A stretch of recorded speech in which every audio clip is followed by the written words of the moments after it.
Hello, everyone, and welcome back to Homemade Pythons. I am here with Targaryen. He is here to help me tell you all about Herkid, hardest reading challenge you'll ever do 3.0.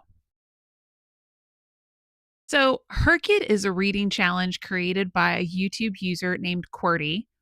It is a challenge meant to be difficult, meant to take an entire calendar year, and starts every July 7th. This is the third year they've done Herkid, and I discovered it by just seeing random YouTubers post their Herkid planning list. And I'm like, what are they talking about? What is this giant acronym? So I found the original video by QWERTY. He's going to cause all kinds of problems today. I just know it. He's not as good as a camera buddy as Hestia was. Why don't you just stay for a little bit? No, has to be a problem. Yeah, at least go on the bookshelf because there's no glass that you can take out with you. He's gonna go get into trouble, which is what he does. So, Herkid, hardest reading challenge you'll ever do. This is 3.0. I had to take my Lore Olympus journal and write down what we were doing.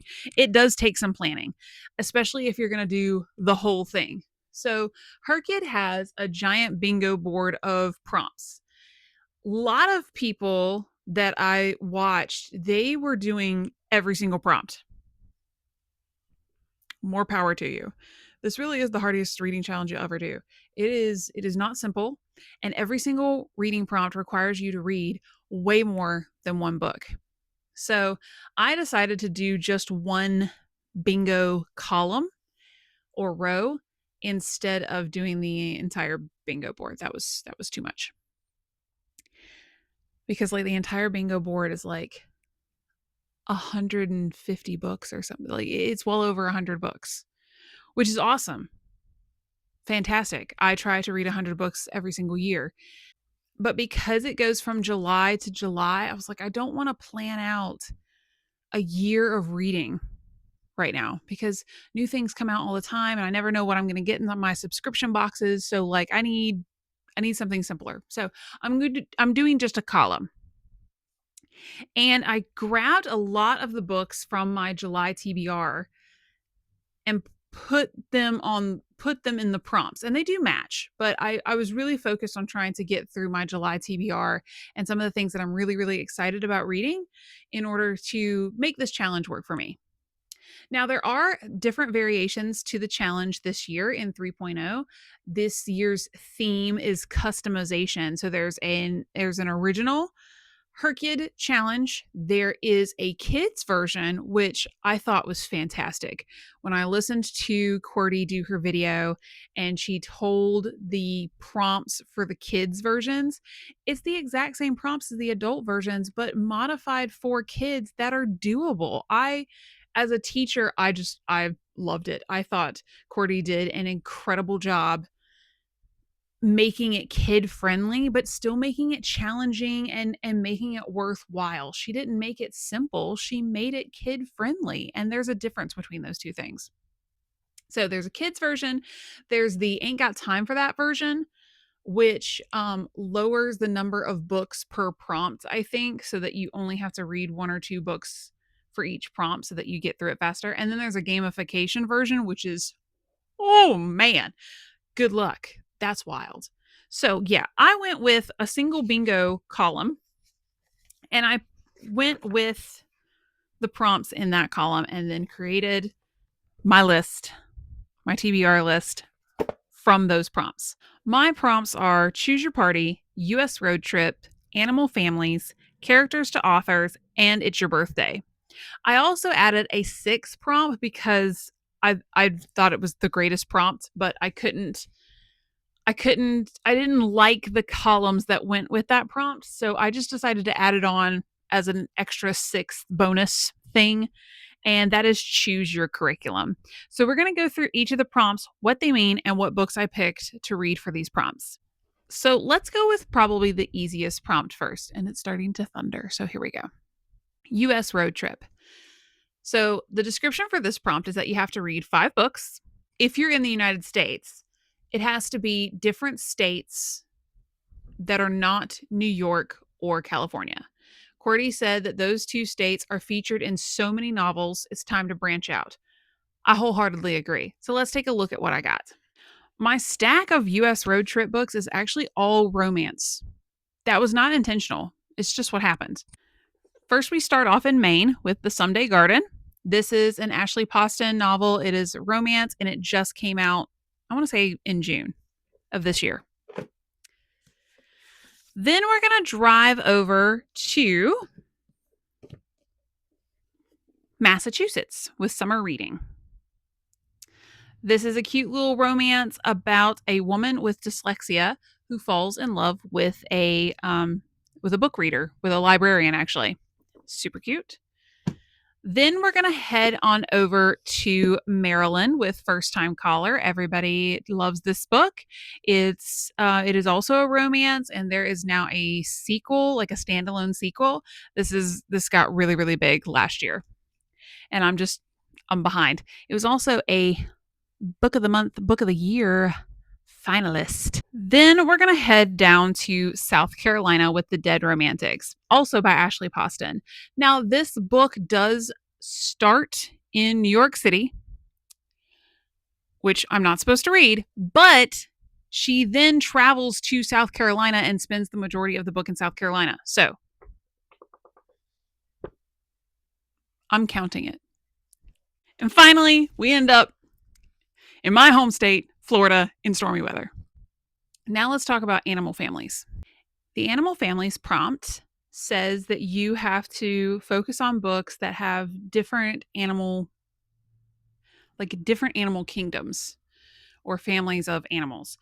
I don't know if any of these books are about these specific animal families. They are on the covers though. So I figured they would make an appearance. And so I just went with that. I just went with the covers because I thought that would be easiest to find the books that I need. So first we start with reptiles. With His Face is the Sun. We have some beautiful snakes on this cover. There are insects down the edges, but we have some beautiful snakes on this cover. This deals with ancient Egyptian. It's an ancient Egyptian fantasy telling, and it is book 1 of Throne of Katara. So His Face is the Sun. Of course, we had to have snakes somewhere. Then I found a cover with insects with Inamorata. This is something that I picked up last month, I believe, and it is a definite spooky, creepy kind of vibe. There's teeth on the sprayed edge. This may end up being the most unhinged thing I've ever read, and it's thick, so that'll keep me busy. We have Crustaceans with Life Between the Tides. This is a nonfiction book about tide pools and what goes on in tide pools, what goes on in rock pools, things like that. So it's been on my shelf for a very long time. I'm very excited to read this. Then we head over to Birds of Prey. We've got some lovely owls on the cover of Herkid. Our mammals come from North is the Night by Emily Rath. We have some polar bear. We got a polar bear on there. We've got a caribou or a reindeer, and we've got some wolves on the back. We also have, this one has a lot of cool stuff on it. It's got a reversible dust jacket, actually.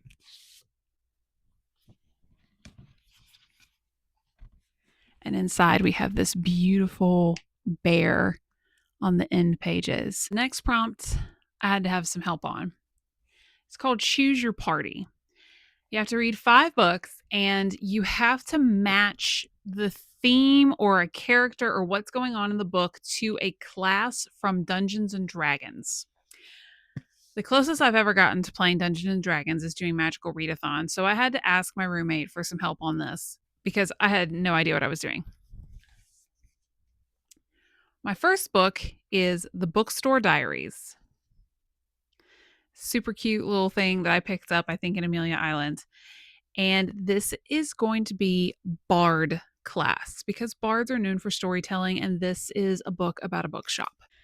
Then we have The Wicked Sea, which is an Allurial pick that I got back in April, I think. And I'm like less than 100 pages in and I want to finish it. So The Wicked Sea is Warlock class because there is an actual Warlock character in this book. Then we have Dragon Curse, which is a young adult novel about a girl who turns into a dragon. It's part of a sickness. It's like a disease that's spreading across the world, and it turns you into a dragon and you just like go berserk. And it's got this insane dragon on the side. This is my sorcerer class because there's a lot of magic in here and there's curses and stuff. So yeah, I'm going with warlock for this one. Fourth book is The Ornithologist Field Guide to Love. This is going to be a ranger class. I said I need a class where we have like a scientist kind of person, a professor. They're looking for the death whistler bird and they're out in the woods and they're doing things. And it's reminiscent of Indiana Jones, is what the back said. And my roommate said, let's go with ranger class. So ranger class it is. And then finally, we have the book that I can't pronounce, Dampira, whatever. And this is Blood Hunter class because it is about vampires. Our next prompt is called It's Your Birthday. This prompt has 7 books that I have to read, and I haven't picked all of them out yet because I am struggling with a couple. For instance, I need to read a book that goes with my Chinese zodiac sign. My Chinese zodiac sign is the goat. If it had been dragon, if it had been snake, if it had been rabbit, I could have easily found something. Goat, I really am struggling with. I don't have anything. Looking around on my shelves, I haven't found anything. And I don't want to buy books to fit these prompts because I want to read what I already have. So I'm gonna have to keep searching for the goat thing. So I don't have my Chinese zodiac sign. I also don't have a book for my zodiac sign, Scorpio. I'm thinking about reading the Zodiac Academy, which is available on Kindle Unlimited. But I'm going to come back to that because, again, this is a year-long challenge. There may be something that I discover in my books as I read throughout this next year that I find that fits that prompt. So I'm waiting on that one. Then we have a book published in your birth month. I am actually waiting for Life Out of Order by an author that, honestly, she wrote probably my favorite book of all time. And that is The Time Traveler's Wife. There was something about that book that spoke to me on a cellular level. It could have been because I was in college and a large chunk of that book is about the two characters' college experience and then continues with them as they grow up. It could have been because I have dealt with long distance relationships before, and so it felt familiar to me. I don't know, but there's something about The Time Traveler's Wife. It's one of the few books that I have reread multiple times. Life Out of Order is the sequel to Time Traveler's Wife, which is like it's melting my brain because The Time Traveler's Wife came out over 20 years ago. For now there to be a sequel, I really hope it's about the character's daughter. I really, really hope it's about the character's daughter. I hope it's not a retelling of a different character within the story. I don't know. I honestly don't know anything about it, but it's coming out this October, and that will be a book that I purchase for this challenge, but not just for this challenge. I would have purchased that book anyway, and I hope it doesn't ruin the original because that book means everything to me. We have birthstone. So my birthstone is an opal. I picked out the Library of Amerlin. And you're like, what does that have to do with an opal? Look at the colors on this sprayed edge.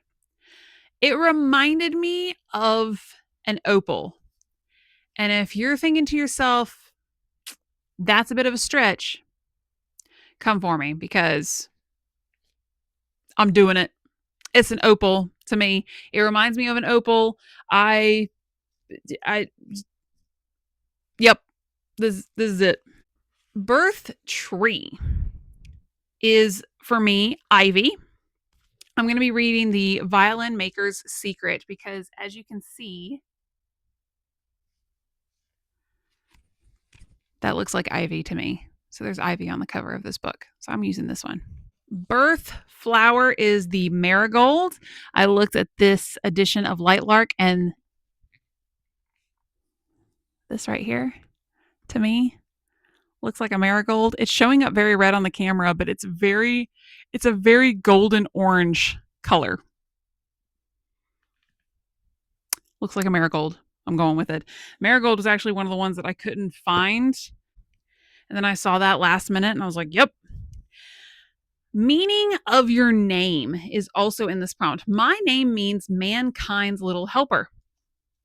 So I picked out the reimagining of Thornwood House.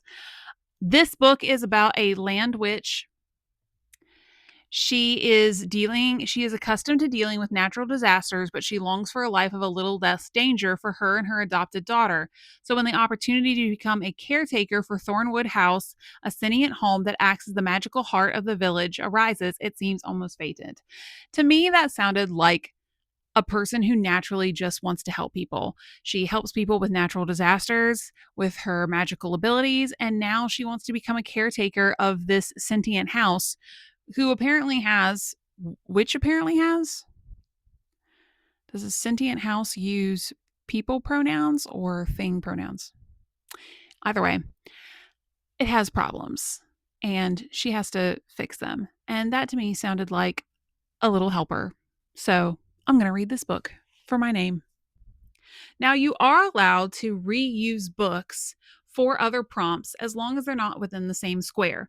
Like, I couldn't read the Violin Maker's Secret for both my birth tree and my birthstone, but I can use it in the next prompt. I did the Choose Your Curriculum prompt, and this is going to be my music studies book.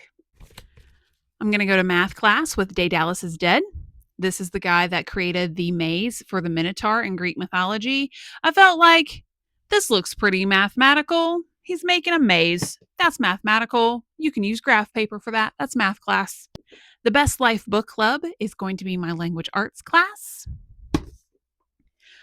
Daughters of Nantucket is going to be my social studies class. It takes place in the year 1846 on Nantucket and deals with the whaling history there.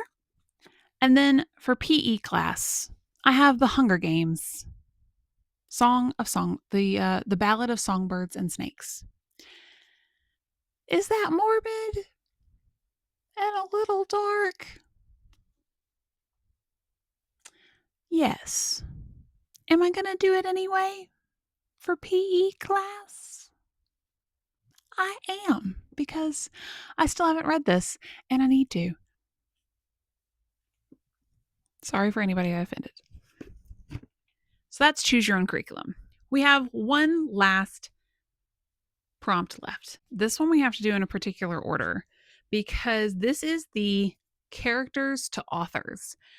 What you have to do is find a book with a character, and any character you want.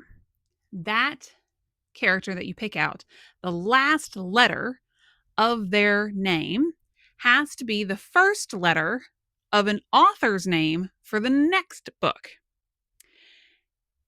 And then for that next book, you have to find the last letter of the author's name has to be the first letter of the character's name in the next book. It's a loop. It's very complicated. I'll explain it as I go. We're going to start with Aphrodite. This is a mythical retelling. Her name ends with E. So then I went with Medea, which is another mythical retelling, but the author's name starts with an E. So now I have to find a book with a character whose name starts with an N. Yeah. So I went with Ashes to Stone. This is a nonfiction book about the history of witchcraft in Scotland and what happened to the women. And there is a character in here whose name starts with N. I don't remember who. Somebody started with N, right? That's what I have to do. Starts with N. And then I think I messed this up. No, I didn't. Yes, I did. I did mess this up. Oh, man. Oh, well. Consequences out the window. We're just doing it. So then we had Ashes to Stone. It should have been that I had to find a book with a character that ended with W or that started with W. I didn't do that. I found a character in this book. And the character in this book that I found ends with a K. His name is Kirk. Ends with a K, which means I need that letter to start the next author. And so I got Jean Kwok for Dominion, which was my allurial pick for the book for the month of July. And then there was a character in there whose name ended with an R, Lady Harper. Her name ended with an R. And so then I grabbed this book by Rena Rossner, The Light of the Midnight Stars, which I recently picked up in my 4th of July basket. And there is a character in here, and her name is Lavana. Yeah. There's a character in here. Her name is Lavana, which ends with an A.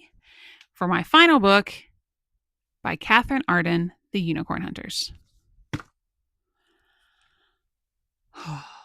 That one involved a lot. So there are all the books I'm going to be reading for the hardest reading challenge you'll ever do. And my goodness, is that title accurate? So if I can finish this challenge, I will have read 33 books. Now, I did not finish the Magical Readathon challenge, and that one only had like 7 books. So we'll see what happens.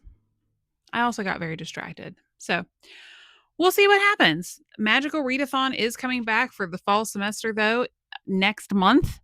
So I got to go ahead and prepare for that. I'm looking forward to that video extremely, especially because I plan on doing an after school club. I'm actually going to be doing it in September and October. So I think Magical Readathon fall semester is in August, but because students don't go back to school here until the middle of August, and I want to do it with my students, then we're going to do it in September and October. Herkid, I highly recommend you check it out. It is super cool. I will post the link for the website in the description of this video.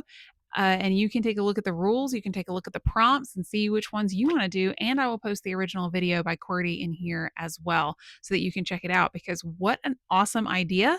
I'm so inspired by these people's creativity in making these reading challenges. It's so amazing, and how much it inspires other people to read and how excited they get. I mean, some of the other YouTubers had like hour-long videos planning out every single prompt. Some of the prompts you had to read over 10 books. Oh my gosh, it's insane. Let's get reading.